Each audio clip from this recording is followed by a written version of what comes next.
trend forecasting. So what is trend forecasting? The aims of this unit is to introduce you to primary and secondary research methodologies relevant to fashion forecasting, to help you to develop an understanding of the fashion and trend forecasting process relevant to specific target markets and consumer profiles, to introduce you to skills to communicate an aesthetic and trend direction through creating a forecasting proposal. So what is a trend? The general definition is a general direction in which something is developing or changing. So where do trends come from? Trends come basically from everywhere and from anything. Trends are developing around us constantly, and they're not just confined to the fashion industry. You'll also find them in food, travel, finance, basically anything. Trends are developing in everything. Trend forecaster Ludwig Edelkort refers to the process of trend forecasting as trend forecasting is much like archaeology, but to the future. What Edelkort is referring to is the importance of recording information. She's also referring to how important it is for trend forecasters to have an understanding of what was designed 10 years ago, 40 years ago, or over 100 years ago. Every trend has its roots somewhere in history, hence the reason we see a lot of repetition or reinterpretation. So whilst you're looking forward as a trend forecaster, you're also taking into account past references at the same time. Trend forecasting agency Trend Bible describes the importance of the trend forecasting process in an article on their website, saying, "Over the past few years, we've seen many brands and retailers become casualties of the recession, brands that didn't look far enough ahead, listen to their customers, or who weren't responsive enough. Trying to shape a picture of what the future will look like is essential for staying ahead." Forecasting is not a magic practice by a talented few with the gift of seeing the future. It is a creative process that can be understood, practiced, and applied by anyone who has been introduced to the tools. Forecasting provides a way for executives in the fashion industry to expand their thinking about change, anticipate the future, and project likely outcomes. So what does a trend forecaster do? A trend forecaster, or a trend service or publication, offers brands and retailers trend insights into the future, typically up to 18 months to 2 years in advance, but they can look much further, up to 10 years in advance in certain cases. They offer insights into style, colour palettes, key shapes, prints and graphics, fabrics, embellishments, and consumer behaviour, to name a few. Different publications and services are available targeting different market sectors. Trend Bible again describe their process as helping brands envisage the picture of the future, evidencing what the future concerns of consumers will be, and helping their clients develop product ranges and marketing messages that reflect these needs. The forecaster stands in the middle of a constantly changing fashion scene and translate ambiguous and conflicting signals to provide support for business decisions. Although they can work with textile fabrications, colours and styles, their job is to predict the preference of consumers in the future. Forecasters work at all stages of the textile apparel supply chain and on timelines that vary from a few months in advance of the sales season to up to 10 years ahead of it. Each type of forecast or timeline has its place in providing decision support for fashion and retail businesses. So how does trend forecasting work? Identifying a trend is a continuous effort of compiling and recording observations. For myself as a trend forecaster, I'm constantly using tools like Pinterest, pinning images, ideas for the future, pesto analysis pieces, and combining information the whole time. It requires a lot of curiosity and interest in a wide array of subjects, ranging from art and design, reaching over to science, technology, socio-economics, food and travel, to name but a few. This is often referred to or performed as a pesto analysis, something we'll look more to in the future. For a seasoned trend forecaster, this can be quite intuitive. They can simply just have an eye for a trend which can't necessarily be taught. This is why there is a market for trend forecasting, and brands and retailers are willing to pay premium prices to receive this information, often in the form of a trend publication. So what is the role of a trend forecaster? A trend forecaster has to decipher what is happening in the macro-micro marketing environment and how this will influence and determine future trends. They have to give a clear seasonal direction to answer what a client's brief is. Retail businesses need to see the bigger picture of how markets are moving and how consumers are thinking. Designers and buyers need inspiration and, above all, confirmation that all the research they have done themselves is leading them to make the right choices. essentially making sure that the collections that they put in store are going to sell. What is trend forecasting used for? Trend forecasting gives seasonal trend, colour and design directions to brands or retailers for their own label, SMU design and brand sourcing, such as when a department store is looking for various different brands to put into their portfolio. This is often presented in a mood or trend board scenario, giving the overall look of a trend. It is also to inspire marketing campaigns and visual merchandising, for example. This speaks the language of the trend. And then also to inform about new business opportunities, marketing influences, product category strengths and weaknesses, and so on. This is the reality of a trend. Let's take a look at a short video for Vogue by Alexis Chung, where they discuss the role of a trend forecaster with clients at WGSN. When innovative thinking and technology combine, new industries are born that change the face of fashion forever. And in the late 90s, trend forecasting did exactly that. Global powerhouse WGSN pioneered the market, turning the potential trends of the future into a highly valuable commodity. Hello, everyone's looking at houses. Essentially what we're doing is trend forecasting. So we are going around the world looking at all sorts of cultural influences, from street fashion to what's going on in food, colours, whatever it may be, collecting all of that information, presenting it to our customers and using that to kind of set a backdrop for how fashion will develop in the future, because all of those things influence the way people want to dress. So essentially it's a website. Yeah. And we have, several thousand brands around the world that subscribe to our website, and they all use it in many and varied ways, and they're looking at fashion trends. So we are designing fashion collections, and they're looking at that. They're looking at catwalks, they're looking at street fashion, they're looking at retail trends. We go around the world and look at what's going on in shops and explain that to people. So really enormous resource for fashion. If I'm thinking about what's about to happen or how I'd like to get dressed, anything that makes me feel a bit sick or a bit weird is something that I'm drawn to.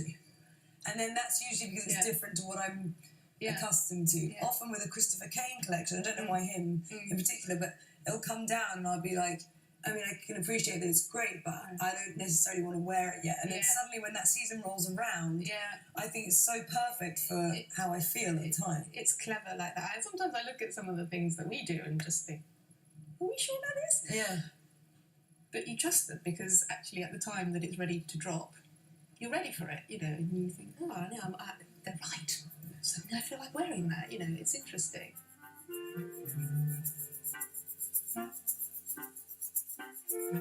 This is men's trends. It's men's trends. For when? Spring, summer 17. Oh my god, okay. Yeah. And so where do you collect ideas from?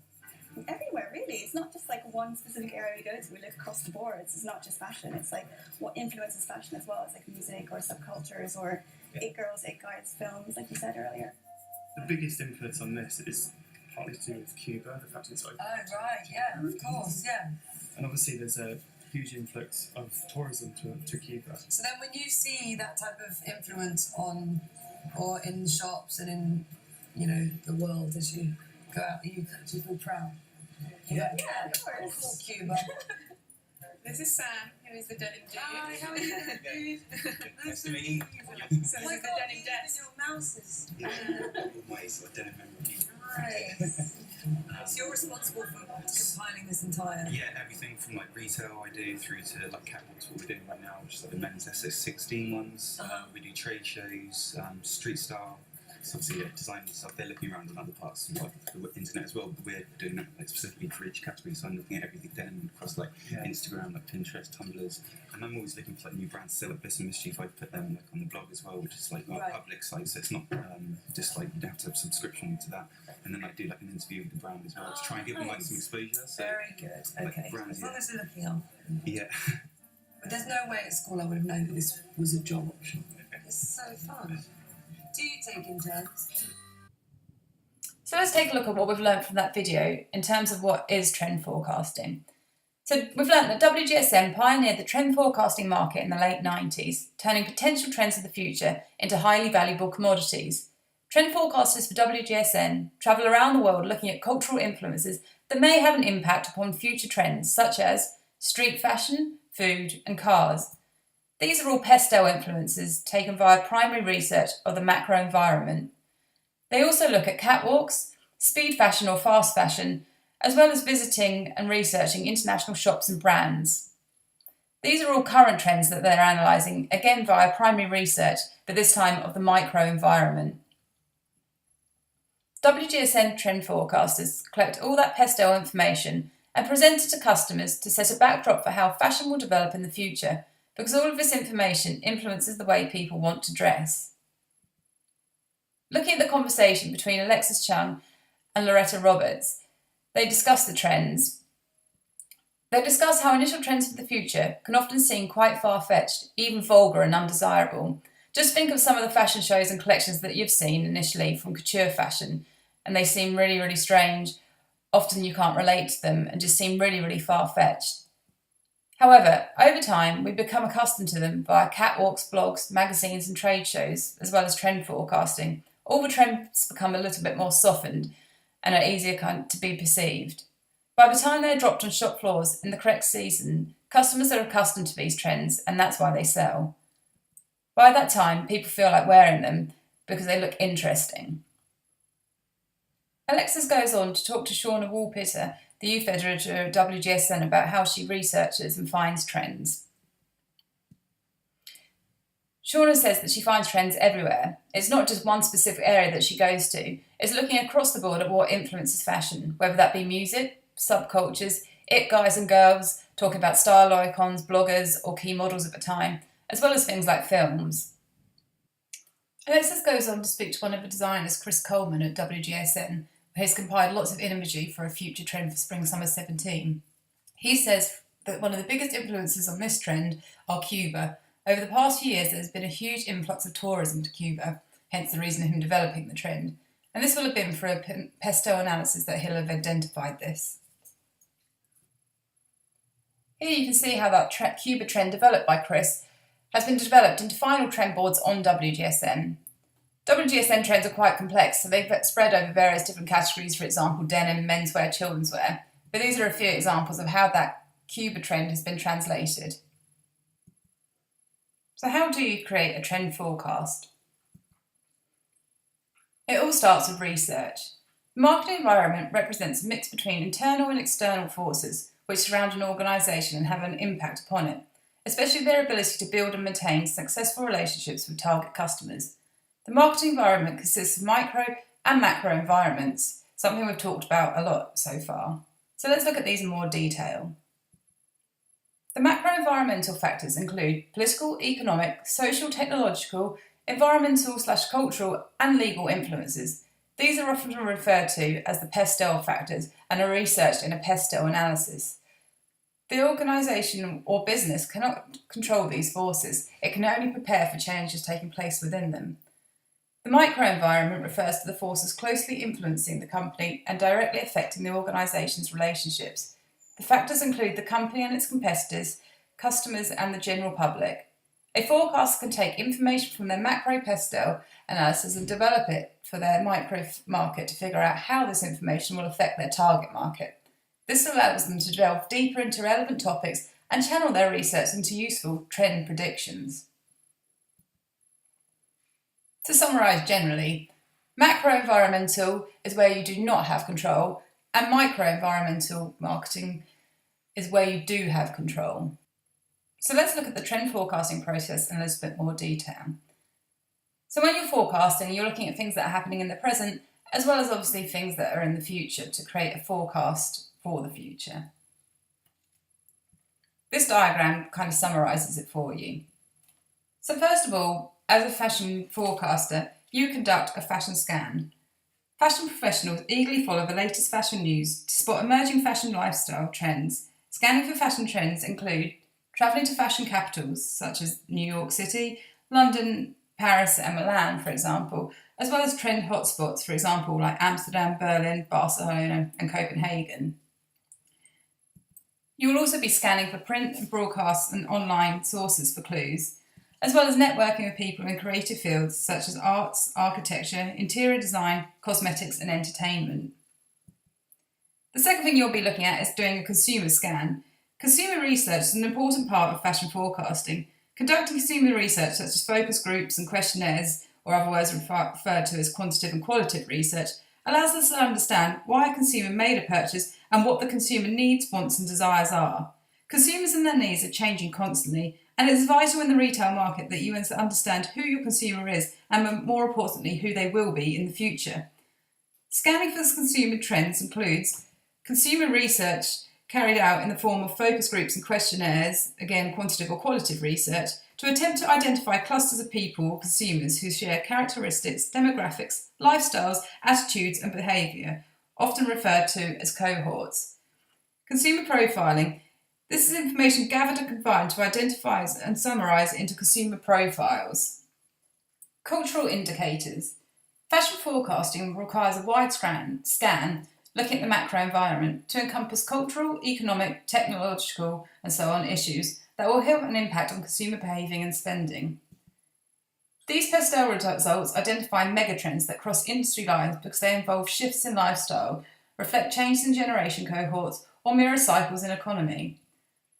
Trends to this magnitude may be felt over a period of decades from the first time they surface to the time they influence purchasing decisions on a mass scale. Here you are looking at the bigger picture. You're not confining yourself to the micro market. You are looking at the macro environment instead, looking at basically the bigger picture again. Partners and competitors. It's really important to track key information from your partners and competitors. Monitoring their business activity with your partners and competitors is really important for you to stay buoyant in the future. This should be ongoing. The next thing we're looking at forecasts. So your fashion analysis. Basically, your fashion scan computed with your consumer scan.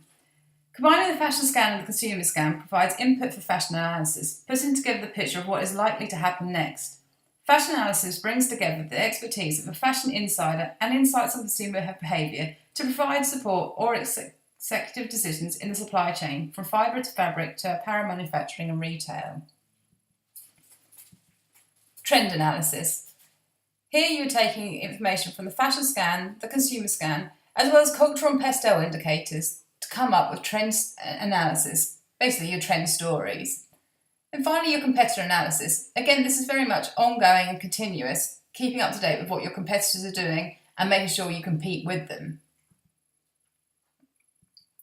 Combined forecast. At the end of the day, any fashion business will take fashion forecasting from a range of different sources. They'll do their own in-house forecasting, as well as finding information from places such as WGSN for K.I.D.S, Mintel, Edited, LSN Global for consumer profiling, Business of Fashion, to get a real combined forecast at the end of the day. Types of trend.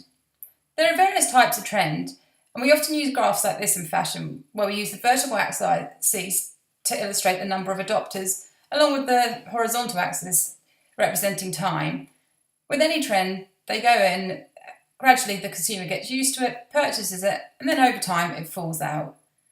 Then there's a fad trend, which enters the market really quickly, has lots of adopters very quickly, but very quickly also goes out. And then you have the classic trend, which gradually emerges over time, peaks very consistently, and then gradually tailors off in time, but can last a long period of time. Overall, to summarise trend forecasting is a vital investment that enables retailers to accurately gauge what their customers are looking for in the current and future season. It represents a big investment, but it's one that potentially results in big profits too. Getting fashion trends wrong is an expensive business. Poor selling stock requires the process to be reduced, thus reducing company profit. In the next lesson, we'll be starting the trend process off properly, conducting a pastel analysis. We will look into the pastel analysis into a lot more detail. Until then, we're setting a trend analysis exercise. Identify a market sector and possible product category you'd like to focus the unit around. For example, girls wear dresses or men's wear denim, women's wear luxury. Choose a brand, or maybe even your own brand if you have one, to target your trend work at. For example, H&M, Marks and Spencer's. Research 5 of your competitor brands and retailers to see what they currently have in store. You could do this by compiling Pinterest boards, creating a PowerPoint presentation, using InDesign, Illustrator or Photoshop if you have those to hand, or by simply printing images out and compiling them onto boards. There's no need for amazing presentation here, it's just to kind of create an analysis. Once you have done that, analyse the following. What trends are appearing across all stores, if any? What different trend stories can you see in each store? Is there any similarities between shapes across all the stores that you're analysing, as well as colour palettes and so on? Analyse what's happening in terms of flow between the 5 or 6 stores that you decide to choose. Also ask yourself what appears to be selling well, or what trends appear to be selling well, and on the contrary, is there anything on sale in each of these stores? And if so, are they similar items? Maybe you can start to ask yourself why you feel these might be on sale. Is it the colour palette? Have they missed out on a trend? Is something not on trend, for example? Here are some further sources to read to help with this subject.